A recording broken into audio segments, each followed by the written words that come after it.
करीबन 15 दिन पहले हमने आपको एक खबर दिखाई थी। 30 साल का इंतजार, द बैच ऑफ 1995। आज हम पार्ट 2 लेकर आए हैं और आज हम आपको बताएंगे करीबन 32 साल का इंतजार, द बैच ऑफ 1996।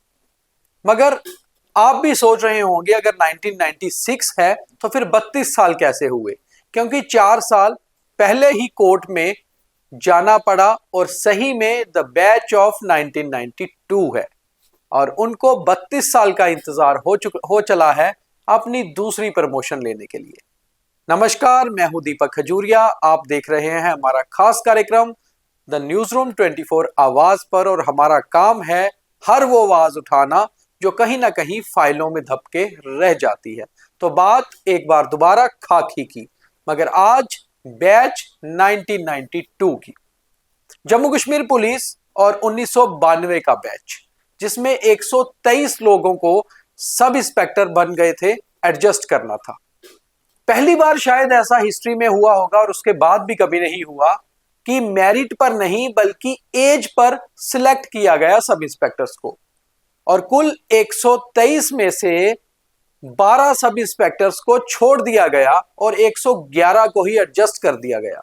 जिनको छोड़ा गया उनका कारण यह नहीं था कि वो एज से ज्यादा थे, बल्कि वो एज में कम थे, मगर एलिजिबिलिटी तो पूरी थी, इसीलिए तो सब इंस्पेक्टर बने। मगर क्या कहें, उस समय की सरकार ने, उस समय जम्मू कश्मीर में गवर्नर रूल था और यह फाइनल फैसला लिया कि फिलहाल 123 में से 111 को ही एडजस्ट करना है। जो 12 बचे हुए सब इंस्पेक्टर थे सभी युवा थे और उस समय वो कोर्ट में चले गए। कोर्ट ने भी सारी उनकी दलीलें सुनी और आखिरकार 1996 में यह फैसला हुआ कि उनको अब इंसाफ मिल गया है। एग्जीक्यूटिव में वो लोग सब इंस्पेक्टर बन गए। मगर इसी बीच 1995 का बैच आ चुका था, सब इंस्पेक्टर्स का जो पूरा एग्जीक्यूटिव बैच था। और आप लोगों को मैंने पहले भी समझाया था, एग्जीक्यूटिव का मतलब होता है जो थानेदारी में रहते हैं और आर्म्ड होते हैं जो बटालियंस में या बाकी ड्यूटी करते हैं। तो 1992 का जो बैच था, इसमें कुछ एग्जीक्यूटिव्स और कुछ आर्म्ड से थे, ये मिक्स बैच था। और 1995 का पूरा बैच एग्जीक्यूटिव्स का बैच था। तो खैर 1996 में इन लोगों ने अपनी ड्यूटी शुरू की और उसके बाद इनकी जद्दोजहद भी शुरू हो गई। 95 वाले इनसे सीनियर थे और 98 वाले जूनियर, और उन दोनों बैचेस की प्रमोशंस का सिलसिला भी लेट हुआ, मगर वो शुरू हो गया था 2007-8 से। आखिरकार चलते चलते ये 11 लोग जो थे, ये अपने 1992 के बैच के 111 लोगों से अलग रहे, क्योंकि उनकी प्रमोशंस भी पहले हुई। उनमें से कई लोग तो अब एसपी यानी कि सुपरिंटेंडेंट ऑफ पुलिस भी बन चुके हैं, मगर ये 12 लोग जो थे, इनमें से केवल एक डीवाईएसपी बन पाया है और वो भी आउट ऑफ टर्न प्रमोशन से। बाकी सभी लोग अभी तक केवल इंस्पेक्टर्स ही हैं, यानी कि 1992 में आप सब इंस्पेक्टर के तौर पे भर्ती होते हो और आप 2024 में भी इंस्पेक्टर के तौर पे ही रहते हो।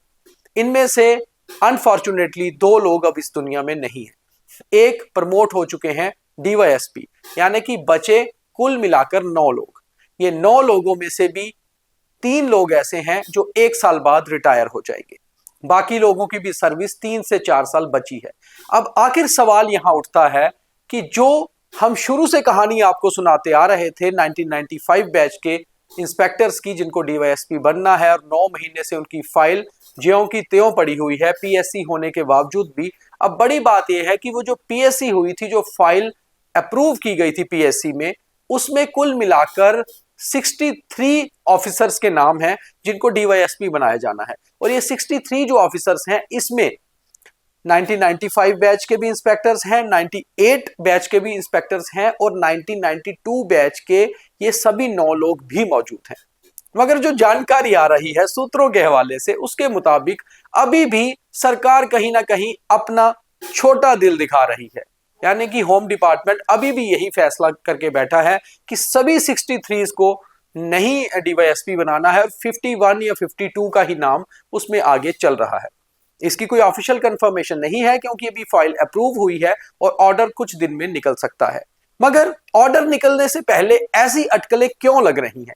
आखिर सूत्रों से क्यों खबर ऐसी आ रही है? और जहां कहीं आग लगी होती है, धुआं भी वहीं से निकलता है। और अगर धुआं निकल रहा है और सूत्रों के हवाले से खबर आ रही है कि 63 में से 51 या 52 को ही डीवाईएसपी बनाया जाएगा, तो ये खबर सच भी हो सकती है। मगर ऐसा क्यों?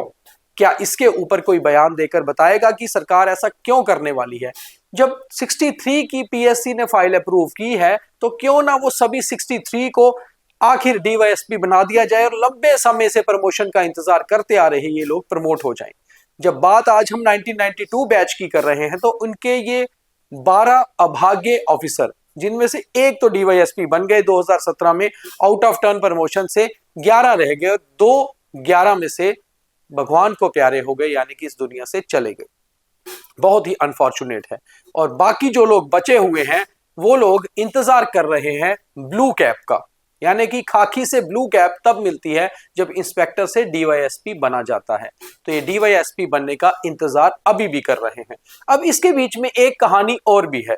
वो कहानी ये है कि आखिर इतने लंबे समय से क्यों इन्हें प्रमोट नहीं किया गया? क्या कारण है? क्या डीवाईएसपी पोजीशंस की कमी है हमारे जम्मू कश्मीर में, या फिर डीवाईएसपी ज्यादा है? और अगर ऐसा है तो एक आदमी अपने राइट के हिसाब से तो प्रमोशन चाहता ही है। और इसका दूसरा एंगल ये है कि एक समय जब बड़े बड़े राजनीतिक पार्टियां, बड़े बड़े पॉलिटिशियंस, फॉर्मर चीफ मिनिस्टर जैसे लोग भी ये बात करते हैं कि जो देशद्रोह में सरकारी नौकरियों से निकाल दिए गए हैं, उन्हें कहीं ना कहीं एमनेस्टी दी जाए या फिर पत्थरबाजों को एमनेस्टी दी जाए, तो आखिर ये लोग जो देशद्रोहियों के साथ जूझते रहे हैं, चाहे एसओजी में रहकर, चाहे एनआईए में रहकर, चाहे क्राइम ब्रांच में रहकर, चाहे एसीबी में रहकर, चाहे एसओजी में रहकर, एग्जीक्यूटिव थानों में रहकर, या फिर ट्रैफिक सीआईडी या सीआई में रहकर, हर जगह इन्होंने मुकाबला किया है हर देशद्रोही का, हर लॉ एंड ऑर्डर को वायलेट करने वाले का। तो आखिर क्या इनका हक बनता है पहले एमनेस्टी लेने का, या फिर उन लोगों का जिन्होंने देश के खिलाफ नारे लगाए और पत्थर मारे? तो अब ये सरकार को डिसाइड करना है कि आखिर इन खाकी वाले देशभक्तों के बारे में पहले सोचना है या फिर एमनेस्टी की बात करनी है। और अगर एमनेस्टी की भी बात करनी है तो एमनेस्टी तो इनको मिलनी चाहिए जिन्होंने देश के लिए अपने सीने पर भी गोलियां खाई हैं और अपने आप को कई जगह कुर्बान भी किया है। और बड़ी बात यह है कि आखिर इनके परिवार भी अब ये पूछने लगे हैं कि ये लोग प्रमोशन के हकदार हैं भी या नहीं, और अगर प्रमोट नहीं हो रहे तो आखिर क्यों नहीं हो रहे। मैंने आपको पहले भी बताया था कि 1995 में जो लोग हवलदार के तौर पे जम्मू कश्मीर पुलिस में आए थे, चाहे वो स्टैनो थे या मिनिस्ट्रियल काडर के थे, वो लोग अब डीवाईएसपी बन चुके हैं। और ये लोग जिनके अंडर उस समय हवलदार के तौर पे वो लोग काम किया करते थे और ये लोग चौकी ऑफिसर या सब इंस्पेक्टर हुआ करते थे, आज इन्हें उनको सल्यूट करना पड़ता है क्योंकि वो डीवाईएसपी हैं और ये लोग आज भी कंधे पर 3 स्टार लेकर घूम रहे हैं। तो ये इंतजार कर रहे हैं ब्लू कैप का। तो आखिर जम्मू कश्मीर का होम डिपार्टमेंट और जम्मू कश्मीर के लेफ्टिनेंट गवर्नर जो होम के मुखिया हैं, कब इन 63 ऑफिसर्स को ब्लू कैप पहनाएंगे और इनका हक इन्हें दिलाएंगे? तो इंतजार हम भी कर रहे हैं कि जल्द ही लिस्ट निकले और ये लोग अपना हक पाएं। और इंतजार इन सभी परिवारों को भी है कि आखिर इनके लोग जो डिजर्व करते हैं ड्यूटी देने के बाद, वो उन्हें मिले, क्योंकि अब ये लोग अपनी ड्यूटी के आखिरी पड़ाव पर हैं। और जब पूरी उम्र ड्यूटी तन के की है, तो इस समय भी अपनी रिटायरमेंट के समय तन के रहना चाहते हैं। तो कम से कम खाकी का ख्याल सरकार करेगी, इतना तो हमें यकीन है। मगर जो 63 की लिस्ट अप्रूव हुई है, वो पूरी अप्रूव होनी चाहिए, क्योंकि कानून और जो जिसको हम कहते हैं धर्म ड्यूटी का, वो तो यही कहता है। तो उम्मीद है आप लोगों को ये प्रोग्राम भी बहुत अच्छा लगा होगा, द बैच ऑफ 1996। और कुल मिलाकर इंतजार हो गया है 32 साल का। तो आखिर कब मिलेगी इन 11 ऑफिसर्स को ब्लू कैप, ये शायद सरकार ही बता सकती है। मगर आपको अगर ये प्रोग्राम कैसा लगा, ये जरूर आप 5 लोगों तक शेयर करिए और आप हमें बताइए कि आपको हमारे डिटेल प्रोग्राम कैसे लगते हैं। हम कोशिश करेंगे आगे भी ऐसे कार्यक्रम आपको बताएं और हक और इंसाफ की बात करें, क्योंकि आवाज उठाना हमारा काम है और हम उठाते रहेंगे। बहुत धन्यवाद।